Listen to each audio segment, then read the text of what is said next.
Hello friends, welcome to smart online Telugu. Friends, చూడలో మనము south eastern railway నుంచి అయితే అప్రెంటిస్‌షిప్ నోటిఫికేషన్ అయితే రావడం అయితే జరిగిందండి. ఆన్లైన్ అనేది ఆల్రెడీ స్టార్ట్ అవ్వడం అయితే జరిగింది. నేను నోటిఫికేషన్ వివరాలు వివరించడం అయితే జరిగిందండి. ఒకవేళ మీరు చూసుకోలేకపోతే కింద డిస్క్రిప్షన్లో లింక్ అని ఇస్తాను, అక్కడ నుంచి వెళ్ళైతే చూసుకోవచ్చు. జనవరి 3 నుంచి స్టార్ట్ అవ్వడం అయితే జరిగింది. లాస్ట్ డేట్ అనేది ఫిబ్రవరి 2 వరకు అయితే అప్లై అనేది మీరు చేసుకోగలరు. ఆన్లైన్ ద్వారా అప్లై అనేది చేయాల్సి అయితే ఉంటుందండి. అదేవిధంగా ఇక్కడ మీరు అప్లికేషన్ ప్రాసెస్ అయితే పూర్తిగా మనం ఈ వీడియోలో అయితే తెలుసుకుందాం. వీడియో నచ్చితే లైక్ చేయండి ఫ్రెండ్స్. అదేవిధంగా సబ్స్క్రైబ్ మాత్రం చేసుకోవడం మర్చిపోండి ఫ్రెండ్స్. సింపుల్ ప్రాసెస్ ఉంటుంది. నేను చెప్పిన విధంగా మీరు అప్లై అనేది చేసుకుంటే మీ మొబైల్ ఫోన్లోనే అప్లై అనేది మీరు చేసుకోగలరు. ఇలాంటి మరిన్ని అప్డేట్ కోసం ఛానల్ని సబ్స్క్రైబ్ అనేది చేసుకోండి ఫ్రెండ్స్. నెక్స్ట్ ఇక్కడ మీరు అప్లై పైన క్లిక్ అనేది చేయాల్సి అయితే ఉంటుంది. తర్వాత ఇక్కడ మీరు చూసుకుంటే రిజిస్ట్రేషన్ అయితే చేసుకోవాల్సి అయితే ఉంటుందండి. ఇక్కడైతే మీరు చూసుకుంటే ఇంతకుముందు మీరు ఇక్కడ రిజిస్ట్రేషన్ చేసుకుని ఉంటే మీరు రిజిస్ట్రేషన్ ఐడి అదేవిధంగా మీ పాస్వర్డ్ ఇచ్చి క్యాప్చా అనేది ఇక్కడ ఫిల్అప్ చేసి లాగిన్ అయితే అవ్వాల్సి అయితే ఉంటుంది. ఒకవేళ మీరు ఫ్రెషర్ క్యాండిడేట్ వాళ్ళైతే మీరు రిజిస్ట్రేషన్ అయితే చేసుకోవాల్సి అయితే ఉంటుంది. ఈ రిజిస్టర్ పైన క్లిక్ చేసి మీరు రిజిస్ట్రేషన్ అయితే చేసుకోవాల్సి అయితే ఉంటుందండి. అండ్ తర్వాత ఇక్కడ మీ పర్సనల్ ఇన్ఫర్మేషన్ అయితే ఇవ్వాల్సి అయితే ఉంటుంది. ఇక్కడ రెడ్ స్టార్ మార్క్తో మ్యాండేటరీ అండి, ఇది కంపల్సరీగా మీరు ఫిల్అప్ అనేది చేయాల్సి అయితే ఉంటుంది. నేమ్ అనేది ఇక్కడ మీరు మీ నేమ్ అయితే ఇవ్వాల్సి అయితే ఉంటుంది. ఫస్ట్ నేమ్ దగ్గర మీ సర్ నేమ్ ఇచ్చిన తర్వాత లాస్ట్ నేమ్ దగ్గర అయితే మీరు మీ నేమ్ అయినా ఇచ్చుకోవచ్చు, లేకపోతే ఫస్ట్లో మీ నేమ్ ఇచ్చి లాస్ట్లో సర్ నేమ్ అయినా ఇవ్వచ్చు అండి. తర్వాత ఫాదర్ నేమ్ అండి, ఆ తర్వాత మదర్ నేమ్ అండి ఫిల్అప్ చేయండి. తర్వాత ఇక్కడ మీరు డేట్ ఆఫ్ బర్త్ అనేది సెలెక్ట్ అనేది చేసుకోవాల్సి అయితే ఉంటుంది. ఆఫ్టర్ ఇక్కడ చూసుకుంటే జెండర్ అనేది ఇక్కడ మీరు సెలెక్ట్ అనేది చేసుకోవాల్సి అయితే ఉంటుంది. ఈ సెలెక్ట్లో వెళ్ళి ఇక్కడ మీరు చేసుకుంటే మీరు మేలా ఫీమేలా ట్రాన్స్జెండర్ ఇక్కడ సెలెక్ట్ అనేది చేయాల్సి అయితే ఉంటుంది. తర్వాత నేషనాలిటీ అని ఇక్కడ సెలెక్ట్ అనేది చేసుకోవాల్సి అయితే ఉంటుందండి, ఇండియన్ అని. అదేవిధంగా ఇక్కడ చూసుకుంటే రిలీజియన్ సెలెక్ట్ అనేది చేసుకోవాల్సి అయితే ఉంటుంది. మీరు ఏ రిలీజియన్ నుంచి ఉన్నారో ఇక్కడైతే మీరు సెలెక్ట్ అనేది చేసుకోండి. తర్వాత ఇక్కడ చూసుకుంటే మెరిటల్ స్టేటస్ అయితే సెలెక్ట్ అనేది చేసుకోవాల్సి అయితే ఉంటుంది. మీరు మ్యారీడా అన్మ్యారీడా డైవోర్స్డ్ అనేది ఇక్కడైతే మీరు ఫిల్అప్ అనేది చేయాల్సి అయితే ఉంటుంది. అంటే ఇక్కడ మీకు పెళ్ళైందా లేదా అనేది ఇక్కడైతే ఇవ్వాల్సి అయితే ఉంటుందండి. అండ్ నెక్స్ట్ ఇక్కడ చూసుకుంటే కేటగిరీ ఇక్కడ మీరు సెలెక్ట్ అనేది చేసుకోవాల్సి అయితే ఉంటుంది. మీరు ఏ క్యాస్ట్ నుంచి ఉన్నారో ఇక్కడైతే కేటగిరీ అయితే సెలెక్ట్ అనేది చేసుకోవాల్సి అయితే ఉంటుంది. అండ్ ఆఫ్టర్ ఇక్కడ చూసుకుంటే మీరు ఎక్సైజ్ మ్యాన్ వాళ్ళైతే ఇక్కడ ఎస్ అని ఇవ్వాల్సి అయితే ఉంటుంది, లేకపోతే నో పైన ఇక్కడ టిక్ చేయాల్సి అయితే ఉంటుంది. అదేవిధంగా మీరు పీడబ్ల్యూడీ కేటగిరీ వాళ్ళైతే ఇక్కడ ఎస్ అని ఇవ్వాల్సి అయితే ఉంటుంది. ఒకవేళ ఎస్ అని ఇస్తే మళ్ళీ ఇక్కడ మీకున్న పర్సంటేజ్ ఎంత అని ఇవ్వాల్సి అయితే ఉంటుందండి. పీడబ్ల్యూడీలో మీకు ఎంత పర్సెంటేజ్ ఉందో అయితే ఇవ్వాల్సి అయితే ఉంటుంది, లేకపోతే ఇక్కడ నో అని టిక్ చేస్తే సరిపోతుంది. అది స్కిప్ అనేది అవ్వడం అయితే జరుగుతుంది. తర్వాత ఐడి కార్డ్ టైప్ అనేది ఇక్కడ సెలెక్ట్ అనేది చేసుకోవాల్సి అయితే ఉంటుంది. ఆధార్ కార్డ్ సెలెక్ట్ చేసుకున్న తర్వాత మీ ఆధార్ కార్డ్ నెంబర్ అనేది ఇవ్వాల్సి అయితే ఉంటుంది. ఆ తర్వాత ఇక్కడ చూసుకుంటే ఐడెంటిఫికేషన్ మార్క్ అనేది అడిగారండి. అంటే మీకు ఎక్కడైనా పుట్టుమచ్చలు ఉంటే పుట్టుమచ్చలు అయితే ఇవ్వాల్సి అయితే ఉంటుంది. ఇక్కడ 2 అనేది అడిగారు, ఇక్కడ 2 అనేది ఫిల్అప్ అనేది చేయాల్సి అయితే ఉంటుంది. అదేవిధంగా మీ మొబైల్ నెంబర్ ఇవ్వాల్సి అయితే ఉంటుంది. అదేవిధంగా ఈమెయిల్ ఐడి కూడా ఇవ్వాల్సి అయితే ఉంటుంది. ఇవి 2 అనేది యాక్టివ్లో ఉన్నది మాత్రమే ఇవ్వడానికి ట్రై చేయండి ఫ్రెండ్స్, ఎందుకంటే మీకు ఓటీపీ అనేది వెళ్ళడం అయితే జరుగుతుంది. అదేవిధంగా సెలెక్ట్ డివిజన్ అనేది సెలెక్ట్ అనేది చేసుకోవాల్సి అయితే ఉంటుంది. ఏ డివిజన్లో మీకు ఎక్కువ వేకెన్సీ ఉందో అనేది ఇక్కడైతే మీరు చూస్ అనేది చేసుకోవాల్సి అయితే ఉంటుందండి. ఫస్ట్ మీరు నోటిఫికేషన్ చూసుకుంటేనే అర్థమవుతుంది. నేమ్ ఆఫ్ ద ట్రేడ్ అని ఇక్కడ సెలెక్ట్ అనేది చేసుకోవాల్సి అయితే ఉంటుందండి. సెలెక్ట్ ట్రేడ్ దగ్గర మీరు ఏ ట్రేడ్ నుంచి అప్లై చేస్తున్నారో మీ ట్రేడ్ అయితే చూస్ అనేది చేసుకోవాల్సి అయితే ఉంటుంది. అండ్ నెక్స్ట్ ఇక్కడ మీరు చూసుకుంటే ఫ్రెండ్స్ ఎడ్యుకేషన్ క్వాలిఫికేషన్ డీటెయిల్స్ అనేవి ఫిల్అప్ అనేది చేయాల్సి అయితే ఉంటుంది. ఫస్ట్ ఇక్కడ మీరు 10th డీటెయిల్స్ అనేది ఫిల్అప్ అనేది చేయండి. నేమ్ ఆఫ్ ద బోర్డ్ అనేది ఇక్కడ మీరు ఫిల్అప్ అనేది చేయాల్సి అయితే ఉంటుంది. Board of secondary education Andhra Pradesh Telangana ఇక్కడ ఇవ్వాల్సి అయితే ఉంటుంది. ఆఫ్టర్ ఇక్కడ చూసుకుంటే ఇయర్ ఆఫ్ పాసింగ్ అనేది మీరు ఎప్పుడు పాస్ అయ్యారో ఆ ఇయర్ అనేది ఇవ్వాల్సి అయితే ఉంటుంది. ఆ తర్వాత రోల్ నెంబర్ అనేది ఫిల్అప్ అనేది చేయండి. తర్వాత సర్టిఫికేట్ నెంబర్ అనేది ఇవ్వాల్సి అయితే ఉంటుందండి. ఎస్ఎస్సి మెమోలో ఆల్రెడీ సర్టిఫికేట్ నెంబర్ అనేది ఉంటుంది, బార్కోడ్ దగ్గర అయితే ఉంటుందండి, అదైతే మీరు చూసుకోవాల్సి అయితే ఉంటుంది. తర్వాత ఇక్కడ చూసుకుంటే ఆప్టిమైడ్ మార్క్స్ లేదా సిజిపిఏ ఫార్మేట్లో మీకు వచ్చిన మార్క్స్ ఎంత అనేది ఇవ్వాల్సి అయితే ఉంటుంది. గ్రేడ్లు ఉంటే గ్రేడ్లు కూడా ఇవ్వచ్చు ఫ్రెండ్స్, ఎలాంటి ప్రాబ్లం అయితే లేదు.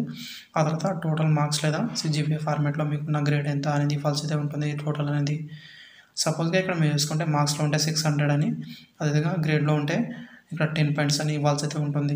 ఆటోమేటిక్గా అయితే పర్సంటేజ్లో అయితే మార్క్స్ అనేది కన్వర్ట్ అనేది అవ్వడం అయితే జరుగుతుంది పక్కన. అదేవిధంగా మీ ఐటీ డీటెయిల్స్ అనేది ఫిల్అప్ అనేది చేయాల్సి అయితే ఉంటుంది. ఇక్కడ మీరు చూసుకుంటే నేమ్ ఆఫ్ ద బోర్డ్ అనేది ఎస్యూటీ అని ఇవ్వాల్సి అయితే ఉంటుంది.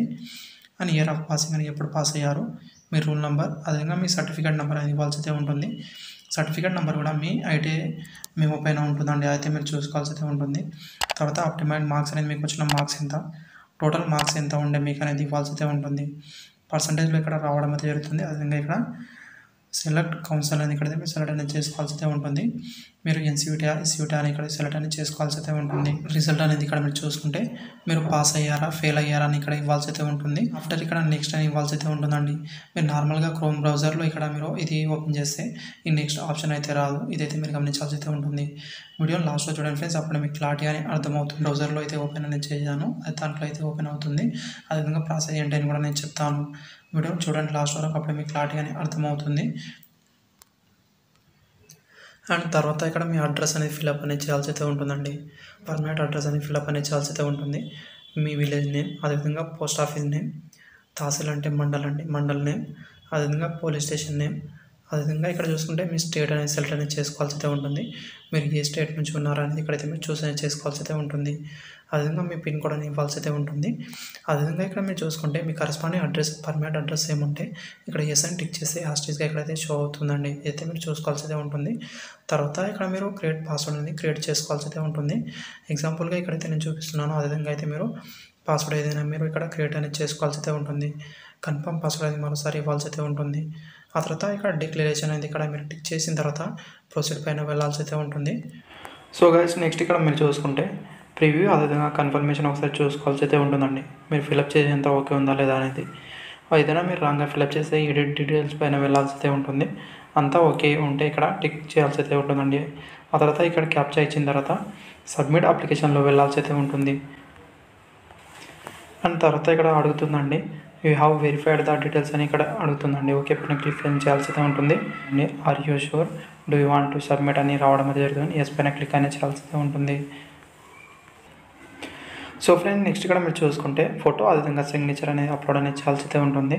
అదేవిధంగా ఎలా ఉండాలని ఇక్కడ ఫోటో అయితే చూపించారండి, అయితే మీరు గమనించాల్సి అయితే ఉంటుంది. అండ్ జేపీజీ కానీ పిఎన్జీ ఫార్మాట్లో అప్లోడ్ అనేది చేయాల్సి అయితే ఉంటుంది.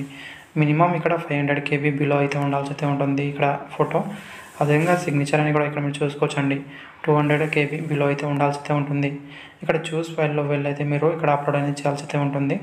నెక్స్ట్ అనేది మీ 10th మెమో అనేది అప్లోడ్ అనేది చేయాల్సి అయితే ఉంటుందండి. ఓన్లీ పీడిఎఫ్ ఫార్మాట్లో అప్లోడ్ అనేది చేయాల్సి అయితే ఉంటుంది. 500 KB లోపు మాత్రమే ఉంచాల్సి అయితే ఉంటుంది. అన్ని డాక్యుమెంట్ అయితే ఇక్కడ గమనించాల్సి అయితే ఉంటుంది. ఐటీఎస్ సర్టిఫికేట్ కూడా అప్లోడ్ అనేది చేయాల్సి అయితే ఉంటుంది, ఓన్లీ పీడిఎఫ్ ఫార్మాట్లో అనేది. ఆ తర్వాత ఇక్కడ చూసుకుంటే ఇక్కడ మీరు ఏదైనా కేటగిరీ నుంచి ఉంటే క్యాస్ట్ సర్టిఫికేట్ అప్లోడ్ అనేది చేయాల్సి అయితే ఉంటుందండి, ఇది కూడా పీడిఎఫ్ ఫార్మాట్లో. తర్వాత ప్రొసీడ్ పైన వెళ్ళాల్సి అయితే ఉంటుంది మీరు. తర్వాత ఇక్కడ మీరు చూసుకుంటే మీ అప్లికేషన్ ఫామ్ అనేది సబ్మిట్ అనేది అవ్వడం అయితే జరుగుతుందండి. ఇక్కడైతే మీరు చూసుకోవాల్సి అయితే ఉంటుంది. ఇంకా ఇక్కడ నుంచి అయితే మీరు ప్రింట్ అనేది కూడా తీసుకోవచ్చండి. ఒకవేళ మీరు జనరల్ ఈడబ్ల్యూఎస్ స్టాండర్డ్ వాళ్ళైతే మీరు 100 రూపీస్ ఫీజు అనేది పే చేయాల్సి అయితే ఉంటుందండి. వాళ్ళకైతే ఇక్కడ ఫీజు డీటెయిల్స్ అయితే చూపిస్తుంది, మిగతా వాళ్ళకైతే డైరెక్ట్గా ఇక్కడ సబ్మిట్ అనేది అవ్వడం అయితే జరుగుతుందండి. మీరు ఇక్కడ నుంచి ప్రింట్ అనేది కూడా తీసుకోవచ్చు. సో ఫ్రెండ్స్ ఈ అప్లికేషన్ ఫామ్ అనేది మొబైల్ ఫోన్లో అయితే చేసుకోలేరు, ఈ యాప్ అయితే డౌన్లోడ్ అనేది చేసుకోవాల్సి అయితే ఉంటుందండి. ప్లే స్టోర్లో దొరుకుతుంది బ్రౌజర్ అనేది. Desktop full screen web browser అనేది ఒక యాప్ అయితే ఉంటుందండి. ఇది కూడా వెబ్ బ్రౌజరే, క్రోమ్ లెక్కనే ఉంటుంది. అయితే దాంట్లో వెళ్ళైతే మీరు చేసుకోవాల్సి అయితే ఉంటుంది.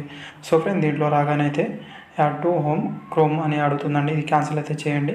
ఆఫ్టర్ ఇక్కడ చూసుకుంటే ఇదైతే మరోసారి ఇక్కడ అడుగుతుంది, ఇదైతే మీరు నో అని ఇచ్చుకోవచ్చు. ఇచ్చిన తర్వాత ఇక్కడ పైన ఇక్కడ మీరు చూసుకోవాల్సి అయితే ఉంటుందండి.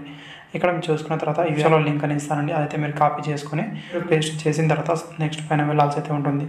మీరు అడ్డంగా మాత్రమే ఇది చేయాల్సి అయితే ఉంటుందండి అప్లికేషన్ ఫామ్ అనేది, అప్పుడే మీకు ఈజీగా అనేది అవుతుంది. Thank you friends, thank you for watching. ఇలాంటి మరిన్ని అప్డేట్ కోసం ఛానల్ని సబ్స్క్రైబ్ చేసుకోండి.